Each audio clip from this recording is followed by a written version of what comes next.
प्रिय विद्यार्थियों नमस्कार। आज हम लोग पढ़ेंगे भारतीय संस्कृति के अंतर्गत पंच महायज्ञ। इसके पिछली कक्षा में हमने पढ़ा था 3 ऋण के विषय में। तो यज्ञ गृहस्थाश्रम का एक प्रमुख कार्यकलाप होता था। यज्ञ के द्वारा ही गृहस्थ अपनी संपूर्ण दैनिक क्रियाओं को संपादित करता था। तो यज्ञ का भारतीय संस्कृति में अत्यंत महत्वपूर्ण स्थान है। यह वैदिक धर्म का मेरुदंड है। अग्नि में नाना देवताओं को उद्दिष्ट कर हविष्य अथवा सोम रस का हवन यज्ञ के नाम से अभिहित किया जाता है। श्रौत यज्ञ से तात्पर्य वैदिक यज्ञ से है। ब्राह्मण ग्रंथों में यज्ञ का संपूर्ण साम्राज्य है। इसका सर्वांगपूर्ण विकास अथवा विवेचन श्रौत अथवा गृह सूत्रों की सहायता से हमें प्राप्त होता है। यज्ञ का जो स्वरूप ऋग्वेद में उपलब्ध होता है वह विश्व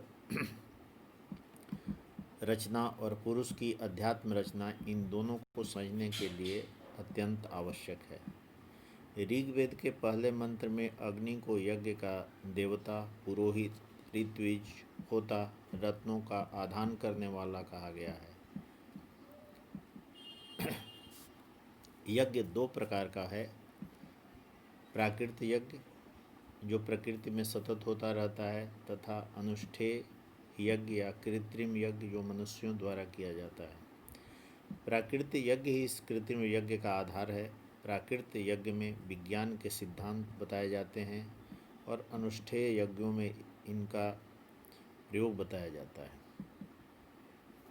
यज्ञ का जो प्रतीकार्थ है उसको भी थोड़ी चर्चा कर लें। किसी भी संस्कृति के सामाजिक आदर्शों की अभिव्यंजना कथाओं और प्रतीकों द्वारा बड़ी सरलता पूर्वक किया जाता है और उसे समझने में बड़ी आसानी होती है। ये कथाएं मिथ्या भ्रांतियों और कोरी कल्पनाओं पर आधारित नहीं होती। उनका कुछ न कुछ आधार होता है। उनमें वर्णित विभिन्न परिस्थितियों और उनके पात्रों द्वारा उन सभ्यता के प्रमुख नैतिक और आध्यात्मिक आदर्शों की अभिव्यक्ति होती है। वे तर्क और बुद्धि के द्वारा और यहाँ तक कि उससे भी ऊपर उठकर लोक व्यवहार का नियमन करती हैं। इस प्रकार प्रतीकों में भी अत्यंत संक्षिप्त रूप से अनेक कल्पनाएं केंद्रित रहती हैं। ये भाव शक्ति एवं अव्यक्त अर्थों तथा सुझावों से परिपूर्ण रहते हैं।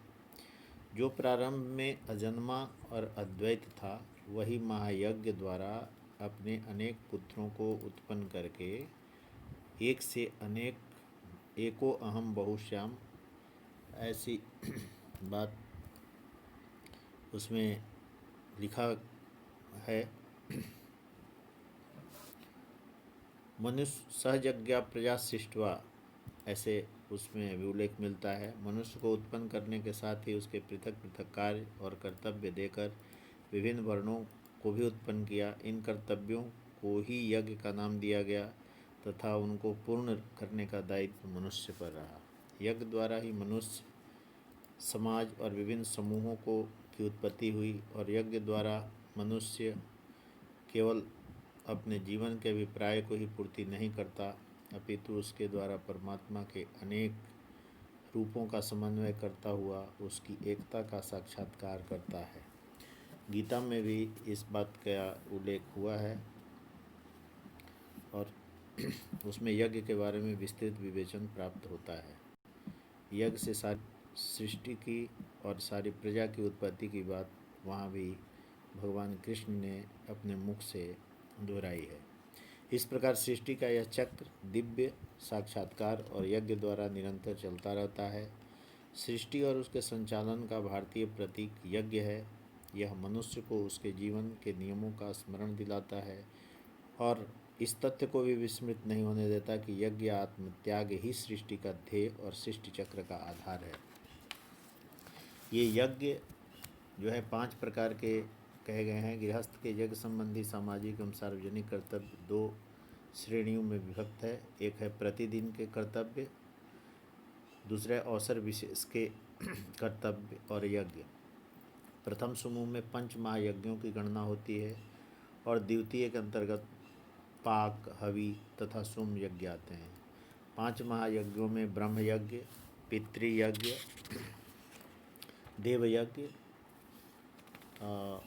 भूत यज्ञ और नृयज्ञ, ये 5 यज्ञ आते हैं। एक एक पर चर्चा कर लें संक्षेप में। ब्रह्म यज्ञ द्वारा मनुष्य अपने प्राचीन ऋषियों के प्रति श्रद्धा और आदर व्यक्त करता था। इस यज्ञ में व्यक्ति ऋषियों की वेदज्ञता और उनको अद्भुत मेधा का स्मरण कर वेद मंत्रों का पाठ करता था। उनके माध्यम से वह वेदों का अध्ययन ही नहीं करता अपितु मौखिक रूप से स्मरण करता था। आश्वलायन धर्म सूत्र के अनुसार वेदों का अध्ययन जीवन का प्रधान ऋण माना जाता था। इस याज्ञिक समारोह के अवसर पर स्वाध्याय की व्यवस्था की गई थी। इस प्रकार यज्ञ का तात्पर्य वेदों के अध्ययन अध्यापन द्वारा सतत ज्ञान में वृद्धि में प्रयत्नशील रहना था। ज्ञानोपार्जन का प्रारंभ ब्रह्मचर्य आश्रम से ही हो जाता था, किंतु सच्ची ज्ञान पिपासा तो इस आश्रम के पश्चात ही आरंभ होती थी, जबकि अंतःचक्षु अच्छी तरह से खुल जाते थे तथा मौलिक विचार करने की क्षमता अधिक विकसित हो जाती थी। यानी ये अध्ययन अध्यापन का व्यापार जो है या व्यवहार जो है ये गृहस्थ आश्रम से वानप्रस्थ होते हुए संन्यास आश्रम तक चलता था। पितृयज्ञ, इसके अंतर्गत मनुष्य पितरों और मृत पूर्वजों के प्रति भी कृतज्ञता ज्ञापित करता था। ऐसा विश्वास था कि प्रत्येक व्यक्ति पर पितरों के भी ऋण हैं। यह ऋण पितृयज्ञ के संपादन के बाद ही समाप्त होता है। श्राद्ध के अवसर पर पितरों को पिंड, तर्पण आदि प्रदान किया जाता था। श्राद्ध और पिंड करने का अधिकार पुत्र को ही था, इसलिए पितृयज्ञ गृहस्थ आश्रम में ही संभव था। पितरों का तर्पण, बलि, हरण, श्राद्ध आदि पितृ के यज्ञ के अंतर्गत संपन्न किए जाते थे और यह परंपरा और प्रथा आज भी किसी न किसी रूप में हमारे हिंदू संस्कृति में प्रचलित है। देवयज्ञ, इस यज्ञ में देवताओं का पूजन अर्चन किया जाता था तथा बलि और अग्नि में आहुति देकर उनके प्रति कृतज्ञता प्रकट की जाती थी। प्रायः यह विश्वास किया जाता रहा है कि गृहस्थ के पास जो कुछ सुख सुविधा के साधन वे सब ईश्वर प्रदत्त हैं, इसलिए प्रत्येक व्यक्ति का यह कर्तव्य है कि वह देवताओं के प्रति आभारी रहे। इस यज्ञ में आहुति और बलि प्रदान करने का विधान था। इनके माध्यम से देवताओं को वस्तुएं समर्पित की जाती थी। आहुति प्रदान करने से मनुष्य का कल्याण होता था। देव हवन द्विज के लिए अनिवार्य कर्तव्य था। विधि पूर्वक अग्नि में छोड़ी हुई आहुति सूर्य को प्राप्त होती थी। सूर्य से वृष्टि, वृष्टि से अन्न, अन्न से प्रजा होती थी। यह यज्ञ पत्नी के बिना संभव नहीं था, इसलिए विवाहित होकर गृहस्थ बनना आवश्यक था। यज्ञ में आहुति देते समय इंद्र, अग्नि, प्रजापति, सोम, पृथ्वी आदि देवी देवताओं के नाम के साथ स्वाहा किया जाता था। स्वाहा अर्पण को कहते हैं। इस यज्ञ में हवन का महत्व है। ऐतरेय ब्राह्मण के अनुसार स्वर्ग प्राप्ति करने की इच्छा रखने वाले को अग्निहोत्र करना चाहिए। स्वास्थ्य की दृष्टि से भी दैनिक हवन करना उचित है, क्योंकि इससे वायु की शुद्धि होकर वातावरण के दोष नष्ट होते हैं।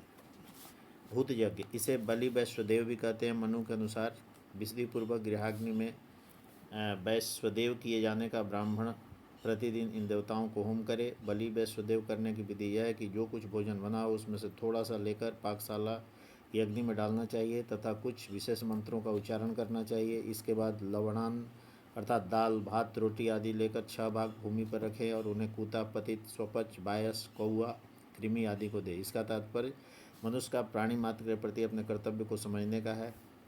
इसमें निराधार या अन्य किसी कारण से सहोदर निर्वाह करने में असमर्थ प्राणियों की भोजन आदि में सहायता करने का भाव है। यह एक कल्याणकारी भाव है। नृयज्ञ, इसे अतिथि यज्ञ भी कहते हैं। अतिथि साक्षात सत्कार करना गृहस्थ का प्रधान धर्म माना गया है। सामाजिक, आत्मिक और नैतिक दृष्टि से नृयज्ञ का अत्यधिक महत्व था। इस यज्ञ का तात्पर्य यह है कि प्रत्येक गृहस्थी अतिथियों के प्रति भी अपने उत्तरदायित्व एवं कर्तव्यों को समझे। अतिथि चाहे किसी भी जाति एवं धर्म का ही क्यों न हो, वह सत्कार योग्य माना गया था। तैत्तिरीय संहिता की सुप्रसिद्ध सूक्ति अतिथि देवो भव के अनुसार अतिथि तथा उसे अत्यधिक महत्ता प्रदान की गई थी। उसके लिए यह कहा गया कि वह गृहस्थ का भोजन नहीं करता अपितु उसके पापों का भक्षण करता है। अथर्ववेद में ऐसी युक्ति है। कठोपनिषद में वर्णन मिलता है कि आशा प्रतीक्षे संगतम सुनिरताम चेष्टा पूर्ते पुत्र प्रसून च सर्वान एतद् भृंगते पुरुषस्वल्प मेधसो यस्या नस्नन वस्ति ब्राह्मणों गृहे। जब नचिकेता यमराज के पास पहुंचता है तो वहां वह 3 दिन तक भूखा प्यासा रहता है और यमराज जब लौटते हैं तो उसको इस बात के लिए 3 पुरस्कार, 3 दिन तक भूखा प्यासा रहता है तो उसको 3 वर मांगने को कहते हैं और वह आध्यात्म जगत से संबंधित बहुत ही गूढ़ प्रश्नों का उत्तर प्राप्त करता है। और इस तरह से यम नचिकेता के संवाद में भी इस बात की पुष्टि हुई है। इस प्रकार पंच महायज्ञ के सिद्धांत से गृहस्थ को प्रत्येक दृष्टि से उन्नतिशील बनाने की चेष्टा की है। नैतिक और धार्मिक धरातल पर स्थित ये पंच महायज्ञ जीवन के सांस्कृतिक पक्ष को विकसित करने वाले थे। जो व्यक्ति गृहवासी होकर निरंतर इन यज्ञों को पालन व्यस्त रहते थे वे आत्मशुद्धि के समुचित मार्ग का दिग्दर्शन कर लेते थे। मनुष्य के धर्म के प्रति सचेष्ट करना इसकी प्रधान भावना थी। इन यज्ञों का विधिवत संपादन करना प्राचीन पारिवारिक जीवन का एक विशेष अंग था। इसी से जीवन का सच्चा आनंद प्राप्त होता था। धन्यवाद, नमस्कार।